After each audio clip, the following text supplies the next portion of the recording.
салом азизонам. Тарзи таҳияи мураббои лимӯ. Мураббои лимӯ барои сармохӯрдагӣ ва баландбардоштани иммунитет давои хеле хуб аст. Ва ман ҳозир ки мавсими лимӯ ҳаст, зиёд тайёр намекунам. Ҳамагӣ аз 3 дона лимӯ мураббо тайёр мекунам. Зеро боз агар зарурият шуд, боз омода мекунам.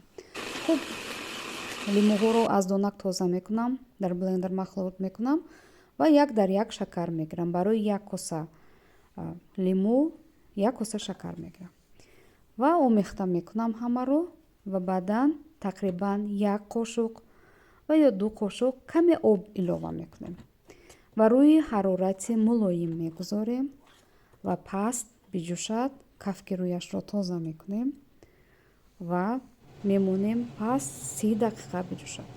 Ва баъди 30 дақиқа хеле ки мебинед мураббои мо омода шудааст.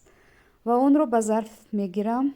Аз 3 дона лимӯ агар ҳамааш хуб тайёр шавад, ним литр мо мураббо мегирем.